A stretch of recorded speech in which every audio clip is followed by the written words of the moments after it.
loved ones and pets safe. And not only are we talking winter safety, we're getting prepared for the spring severe weather season too. We're on your side with the best items to get during this weekend sales tax holiday. Plus, we're taking a look at the latest outlook from the Climate Prediction Center and what that could mean for us as we head into a new season. Live on your side. First Alert Weather Extra starts right now. But first, check out some videos sent in by you from earlier today of the snow flurries as they came down across central Alabama. It even caused the Coleman County school system to close schools earlier in the day. And, you know, last night we were talking about the low clouds, and I remember I mentioned, you know, it never surprises me when we have this Arctic air moving in if it squeezes out a few flurries. But even that impressed me. That overperformed a little bit earlier today. I was very surprised to see the emails that are like flurries, flurries, flurries. I'm like, oh. Yeah, we had a light dusting Altoona and areas to the north, Rainbow City, places to the north. So, yeah, and listen, what's amazing is that is like the 6th time we have seen it from flurries to actual accumulation snow this time this season. I know cool. Tania hates she couldn't be out in it this morning. I was asleep, so I'm not mad.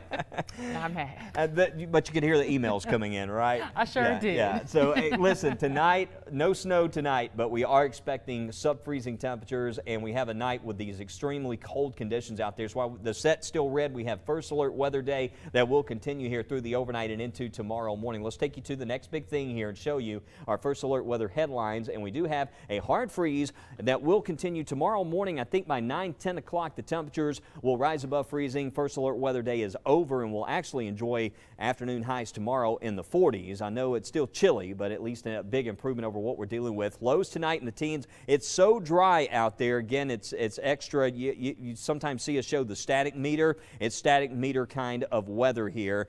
Mainly dry conditions for the weekend. Maybe a shower late Sunday for areas to the south, but that's it. If you have weekend plans, looks like not a bad weekend. Just bundle up early Saturday morning and Sunday morning. We'll have lows down into the 20s. And then we have warmer weather coming next week. Just hang on. This time next week we'll have highs close to 70 degrees again. Yeah, this weather, it will change quickly. But yeah, we have another Arctic air mass. Temperatures around 29 degrees. A live look from Pinnacle Motorsports in Bessemer. The sky is mostly clear. That wind, it's been a factor. It's still showing up here in Tuscaloosa. You can see about 10 miles per hour. That wind will settle tonight. So outlying areas, especially the valleys, will go a lot colder. It wouldn't surprise me if we saw those temperatures as low as 10 degrees there early in the day tomorrow morning. You can see the model data showing around 12 at Coleman, and then teens to the south showing 20 here at Rockford. I still think outlying areas, you get over towards Weogufka and then back to the north there around Sylacauga and Stewartville areas, we'll see those readings down into the teens. Greensboro around 19 degrees, 14 showing up for Fayette tomorrow morning. And to the north, we haven't seen a temperature above freezing today. Now to the south, we did go above freezing, so we're going to continue with that hard freeze for several more hours here for those areas there off to the north. But after the cold start, again, looking at the rest of tomorrow, you can see that temperature will rise into the 40s, and I do expect some sunshine there as we go into the afternoon. We will see some improvement in those temperatures there later in the day. So we're going to be talking about freezing tonight. Now tomorrow night, we will drop below freezing again, so we will be talking about those temperatures back into the 20s early tomorrow morning, but I'll have the full 10-day forecast coming up. And right now, we want to go to Tania to talk about some winter weather preparations. And Tania, looks like it's another one of those nights we need to be thinking about the 4 Ps.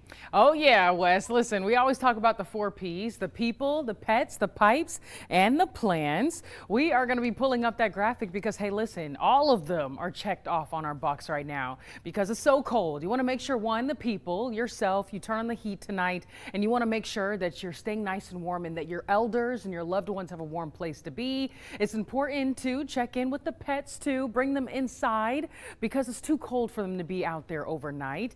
Also, those plants, cover those sensitive plants if you haven't already, and then make sure people, pets, pipes, plants, that's all of them. So those are the 4 Ps. Just keep that in mind as we continue to talk about these really frigid and dangerously cold conditions. Well, meteorologist Megan Thomas is going to join us now with those record-breaking temperatures, and that's what we saw for today. And if we could possibly set a new record maybe tomorrow. We all felt it. We all know it. It was so cold this morning, but did we break any records across the state? And the simple answer is no. We got down to about 22 degrees in Birmingham, which was just shy of the record of 16 from 1958. Tuscaloosa's record was 18 degrees and Anniston's was 16. Now tonight, things could get interesting. I've got 17 degrees for the low overnight in Birmingham, Tuscaloosa 19, and Anniston 17. Remember those numbers. 17, 19, 17. All right. Now, looking at the records for tomorrow morning, the record for Birmingham is 18 degrees. So if we touch 17, we could absolutely break the record from 1963. If we get down to 19 in Tuscaloosa, we'll break the record of 20 from 1959. And Anniston, you all could see 17, which would then tie the record from 1959. Let me remind you, we should be near 39 to 40 degrees this time of year. Even though we will be in the teens tomorrow morning, it's going to feel even colder once again with a wind chill in the single digits and the low to mid teens. That's again why we have a cold weather advisory until 10 o'clock on Friday. And tomorrow also marks the beginning of the Severe Weather Preparedness Sales Tax holiday. This is when you can get some useful items for that safety kit for a great price. Now, we actually spoke with John DeBlock, the warning coordination meteorologist at the National Weather Service here in Birmingham, and he said this weekend is the best time to get it done. On February 21st this year, I think that weekend, go out, use this week to be prepared, take inventory, figure out what you need, and then at that last weekend of February, go out and buy those supplies that you need. Get batteries, fresh batteries for your weather radio, for your flashlights. Make sure you're ready to go for severe weather season.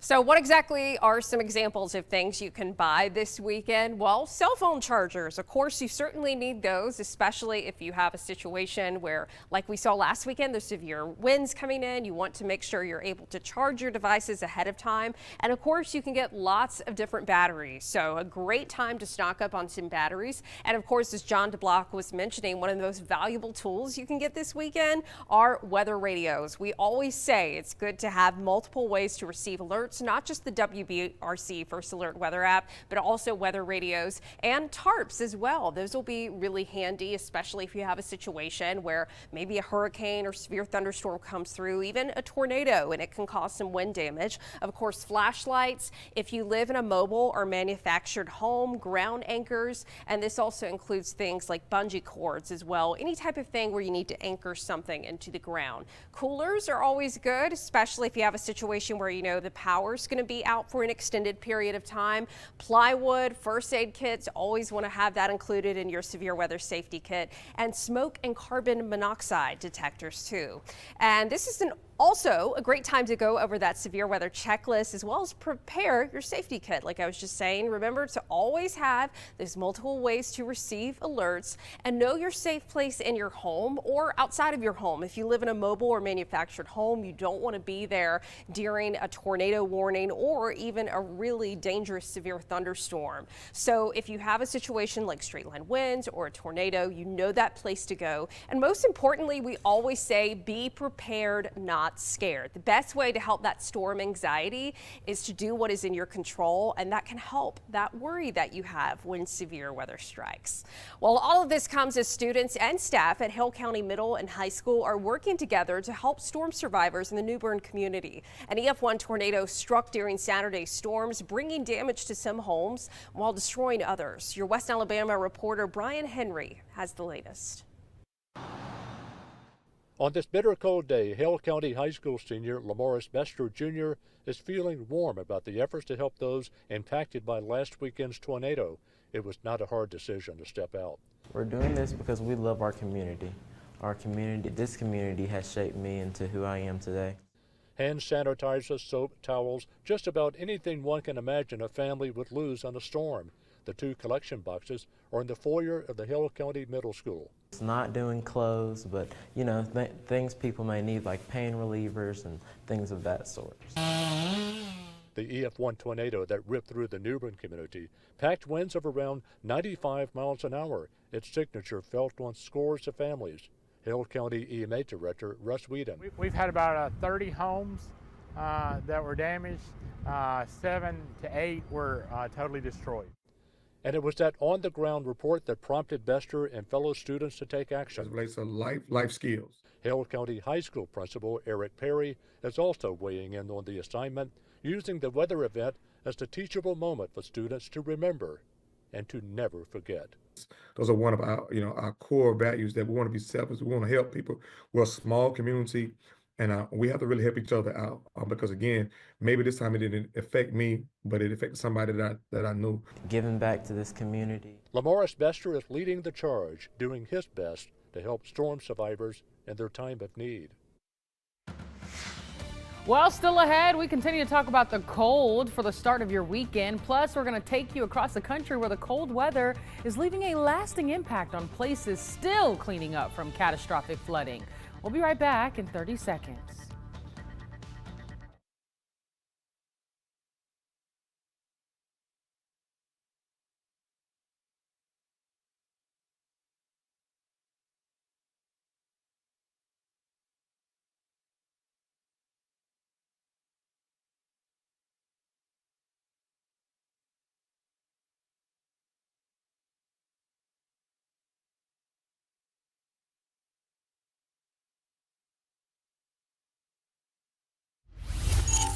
Welcome back into First Alert Weather Extra. Meteorologist Tania Michelle here. The frigid conditions across the area still stick around. Here's a look at those current temperatures, actual recorded temperatures. 23 in Coleman, 30 degrees in Alabaster, 34 in Alexander, 24 though is how it feels in Tuscaloosa. These are wind chills. 14 in Coleman County. So just keep that in mind if you have any evening plans, if you have to run some errands, you still need to bundle up. The cold isn't going anywhere anytime soon. We are tracking dry conditions across the area for now, but there were some flurries earlier this morning. But will that be the case for the next couple of days? Probably not. We will be talking about a slight warm up for your weekend coming up here in a little bit. Well, Tania, we're not the only ones feeling the effects of the deep freeze. Those same conditions leading to a frozen street in Michigan. Several cars are submerged in frozen ice after a water main break flooded a neighborhood in southwest Detroit on Monday. Nearly 400 houses were in the emergency flood zone. As of today, most of the ice was cleared out of the neighborhood. And a similar situation happening across Clarksville, Tennessee, where cold temperatures affected a flooded neighborhood, hindering the cleanup process. Patsy Montesinos has more on this story. It's never flooded this bad. If you've never visited the Woodstock neighborhood, This is the worst it's ever been. you might think this is a waterfront property. When you look out through here and you think there's a lake, it's not. But this is the devastating aftermath of the weekend storms. The fire hydrant. We can see this much at the top, and now today we can see more, but Forcing many neighbors like Roger and Sharon Pearson to evacuate. They share that no one in the area received an official notice to leave, which led to some of their neighbors needing rescue. we just left on our own. We had no kind of notice or anything. I found it. We first met the Pearsons on Monday when their children were kayaking to get medications from their home. We have a lot of concerns at this point. We checked back in on Wednesday to see how they were doing. Freezing temperatures on top of that, like they were, concerned about, freezing pipes. And the longer the water sets and the cold, because we have no heat, then I worry then now our floors are going to buckle. As the snow and ice continue to melt, the runoff is pulling downhill. I mean, look at this, and already into so much water. Everyone is worried about the damage. No Nobody has one any here flood has insurance. flood insurance. We're not in a flood zone. Just across the hill, Kentucky's governor has declared a state of emergency. Residents here hope Tennessee's governor will do the same. This is a disaster, and it's not getting any better. As they wait for the declaration so FEMA assistance can come in, they're asking officials to start pumping water out. The city of Clarksville just forgot about us. We don't exist.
And welcome back to First Alert Weather Extra. We are talking about temperatures tonight in the teens out there. That's why we have continued the First Alert Weather Day. And for most of the area, especially to the north, we haven't seen those temperatures go above freezing all day. It's been that cold out there, but we are going to have some improvements tomorrow area-wide. Afternoon highs will be in the 70s. Mostly dry weekend coming up. Some cold mornings, but the afternoons we'll see some 50s coming back. And watching Sunday, maybe a shower during the afternoon. Big warm-up on the way next week. So a lot we're going to talk about here right now on First Alert AccuTrack. Every location in our coverage area at or below freezing. Look at Coleman, 23 degrees right now already. It is going to be very cold tomorrow morning. How cold? Possibility of some low teens, maybe as low as 10 degrees in some of the coldest areas. Will we see single digits tomorrow morning? We'll certainly be watching those Weather Watcher reports come in early in the day. The afternoon, you can see those highs back in the 40s tomorrow, and with some sunshine, that's really going to help us out. The wind speeds also back off. Still a north wind at about 5 to 10 miles per hour, but not as gusty for tomorrow.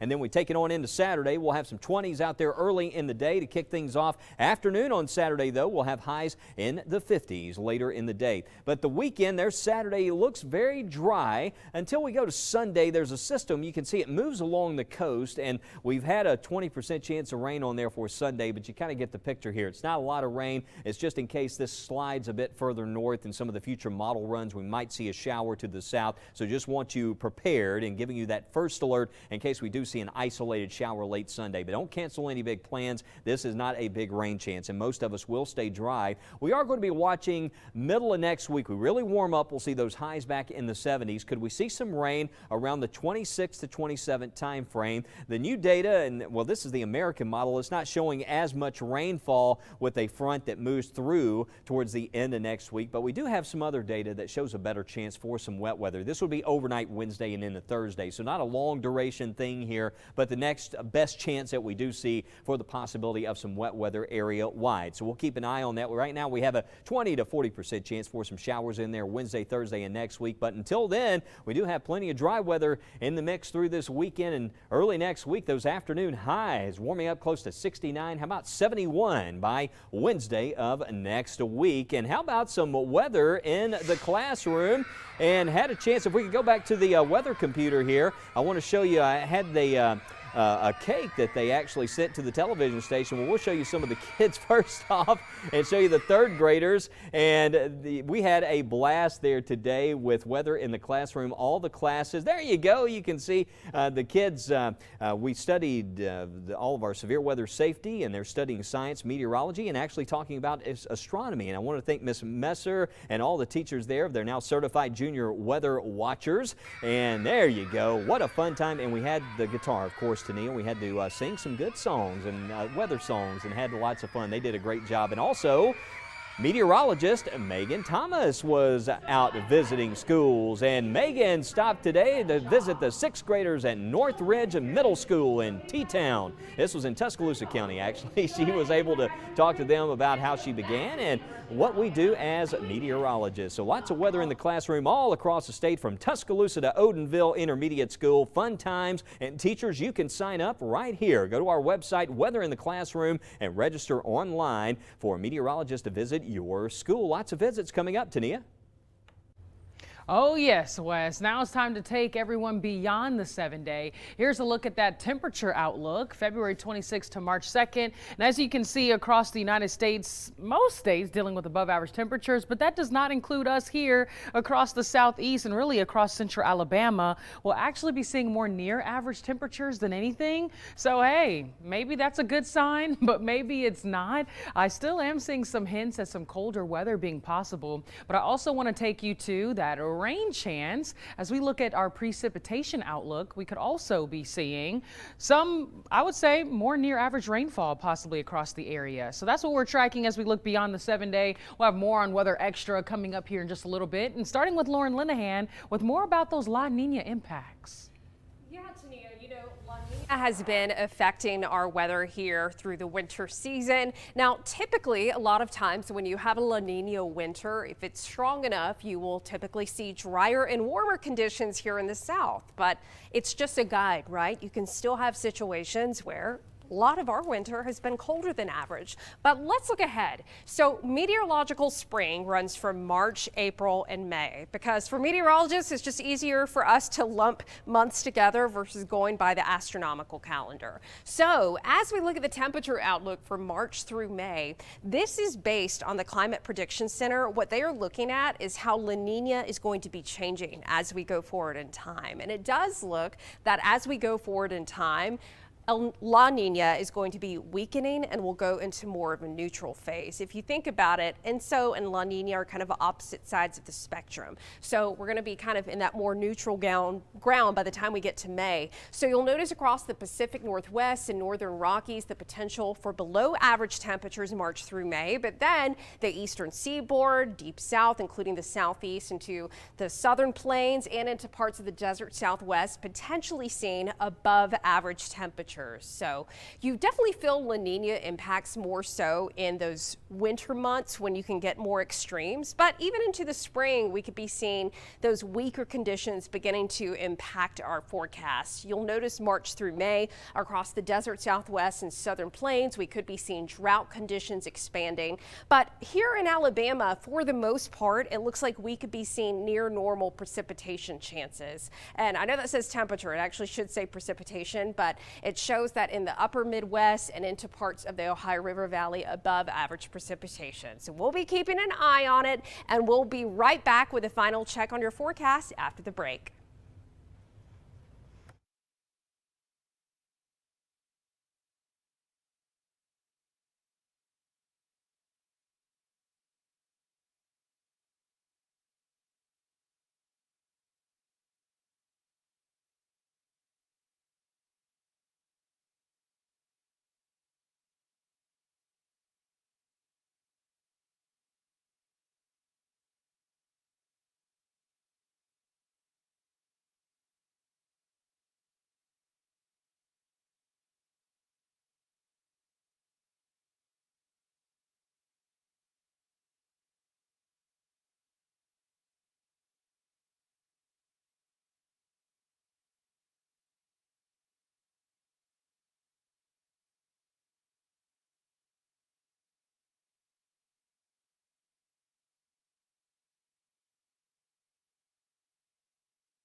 All right, well, it looks like we're going to be dealing with lows down in the teens. Another first alert weather day through tomorrow morning. No snow in the morning. No, none of that Yeah, madness. not even a cloud out there right now. Hey, but we'll have updates for you tonight. We'll see you first at 9.